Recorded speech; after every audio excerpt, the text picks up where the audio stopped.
आकाश जी जम्मू से। श्री हरिवंश महाराज जी। श्री हरिवंश महाराज जी, आपके चरणों में कोटि कोटि प्रणाम।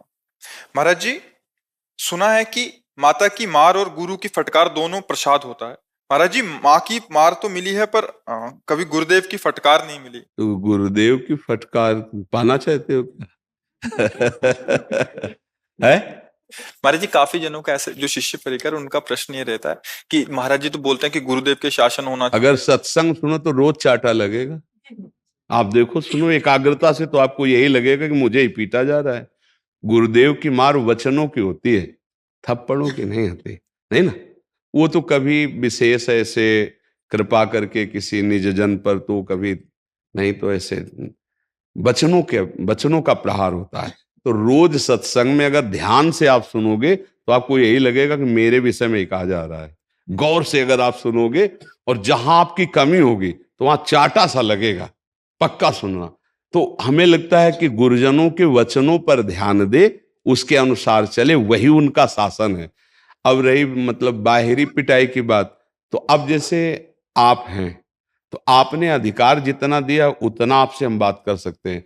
जिसे गुरु दंड दे दे उसे फिर दंड माया दे ही नहीं सकती है। तो ये जब अत्यंत प्रियता होती है, अत्यंत प्रियता और पूर्ण समर्पण, तब ये लीला होती है कि वो चैला से मारे, वो डंडा से मारे, वो थप्पड़ से मारे। क्यों?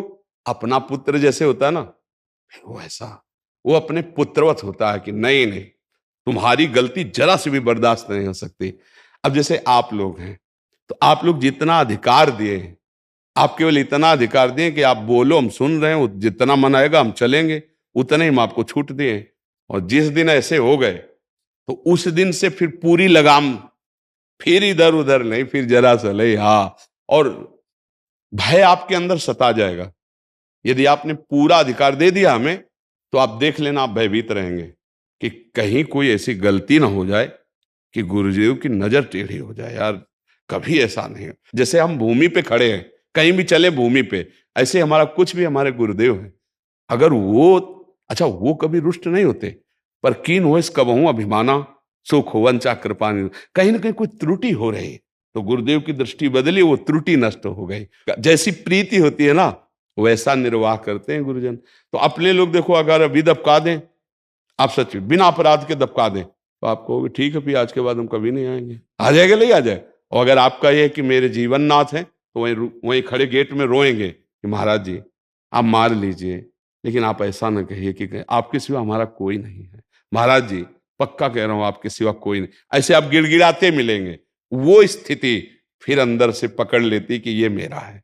नहीं तो ऐसे जैसे है ना, 4 दिन तो बहुत प्रेम दिखाने वाले मिलते हैं, बहुत मिलते हैं। और जब हम लोग ये देखते हैं कि हमसे प्रेम करना चाहता है क्या, तब हम लोग वक्र हो जाते हैं। संसार का प्रेम अपना, जब आप हमसे कहोगे मैं तुमसे प्यार करता हूं, तो हमारी पूरी दृष्टि आप पे हो जाएगी। और जो आपको भगवत प्राप्ति में बाधा पहुंचाने वाले रोग हैं, उनके प्रति हमारी कड़ी दृष्टि होगी।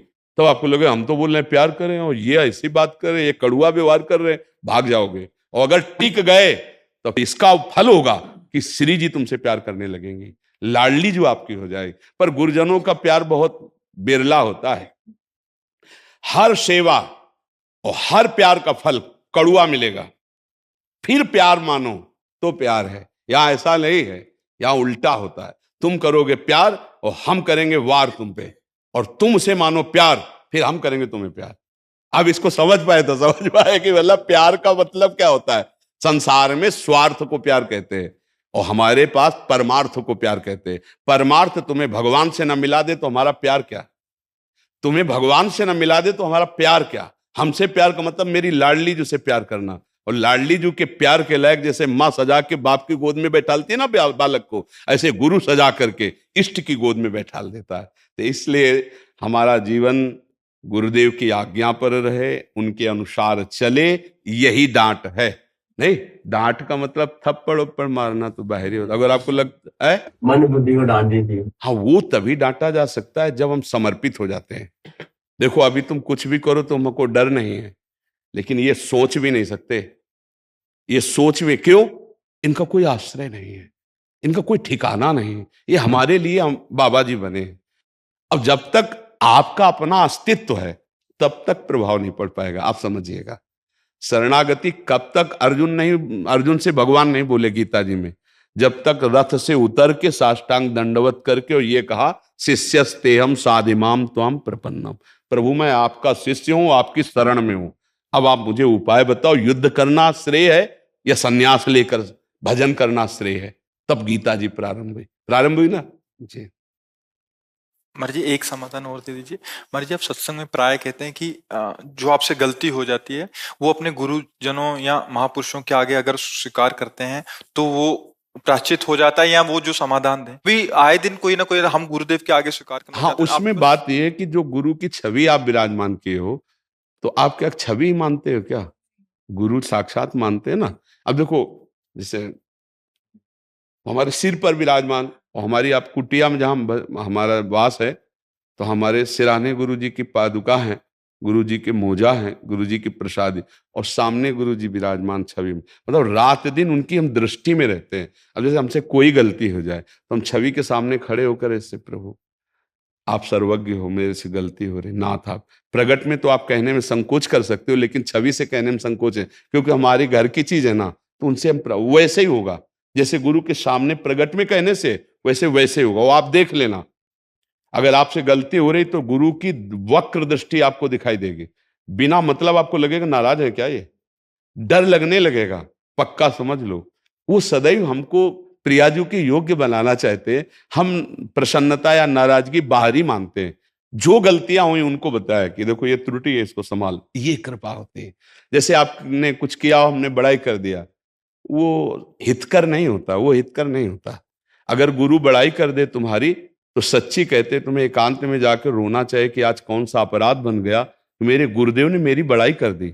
और जब गुरु जी आपको डांट दे, निंदा कर दे, तो जान लेना कि निहाल कर दिया गुरु जी, किसी बहुत बड़े प्रारब्ध का नाश कर दिया, किसी बहुत बड़ी घटना का नाश कर दिया गुरुदेव ने। तो ऐसे भाव से चला जाता है। तो मन बुद्धि अब गुरुदेव को दे दो तो डांट लगे, मन बुद्धि को बहुत बुरी तरह डांट लगती है।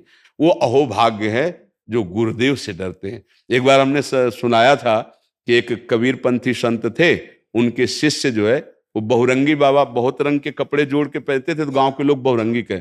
कोई अपराध बन गया होगा, मतलब कोई गलती ऐसी, ये हम लोग नहीं जानते, पर उन्होंने ऐसे और एक बहुत बड़ा डंडा ऐसे लिए थे, वृद्ध थे, पीठ में ऐसे दोनों हाथ से लाठी मारते, और बस वो ऐसे साहब साहब करके पीछे होते, फिर कहते हाँ, फिर 10 लाठी मारी पीठ में, ओ खूब तगड़े तंदुरुस्त ऐसे साहब। तो जब वो निकल के बाहर गए तो कुछ युवकों ने कहा कि अरे बुड्ढे थे तुम, लाठी खा रहे थे, धक्का मार देते थे। अरे कहा नहीं, हमारे साहब हैं। और जब हम गुरुजी से एक दिन ये बताया तो उन्होंने कहा धन्य है वो शिष्य जो गुरुदेव के प्रति ऐसा समर्पण, बोले उसे माया कभी दंडित नहीं कर सकती, काल कभी उसे दंड नहीं दे सकता। खूब नाम जप करो, गलत आचरण जब करने जा रहे हो उस समय देखो कि तुम्हें गुरुदेव देख रहे हैं, बस बच जाओगे। अगर ऐसा अभ्यास कर लो कि कोई गलती करने जा रहे हो उस समय देखो कि वृंदावन से बैठे बैठे गुरुदेव सीसी कैमरा लगा है, मंत्र है ना आपके पास, नाम है ना, या आप भाव से मानते हैं ना, तो मानो वो नाम, वो मंत्र, वो भाव सीसी कैमरा है। आप गलती कर रहे हो उनको पता चल जाएगा। अगर ये डर रखोगे ना तो शायद गलती ना हो कि यार मेरे गुरुदेव देख रहे। इसीलिए गुरुदेव की छवि रखी जाती है। जैसे हम अपने कमरे में बड़ी छवि लगाए कि हर समय उठते बैठते ध्यान कि मेरे गुरुदेव मुझे देख रहे हैं, मैं गुरुदेव की शरण में हूं, हर समय उनका दर्शन। और आपको सच्ची बताएं, श्री जी ही गुरुदेव बनकर आई हैं, मेरी लाडली ही अपना परिचय देने के लिए आई हैं। गुरुदेव और कोई नहीं है, साक्षात इष्ट देव हैं। वो आकर उपदेश करते हैं और अपना परिचय बता देते हैं। जो जीवन भर गुरुदेव की शरण में रहा वो परम पद का अधिकारी हो गया, और जो मंत्र लिए, उपासना लिए, मनमानी करने लगे, गुरु की अवहेलना, तो फिर हाथ कुछ नहीं लगता है। खूब नाम जप करो, मंत्र जप करो, और जब गंदी बात आवे तो डरो कि गुरुदेव देख रहे हैं, मेरे गुरुदेव देख रहे हैं।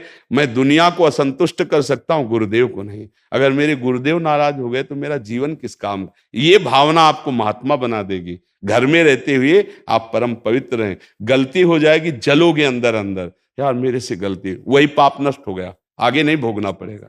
खूब नाम जप करो, आश्रित करो।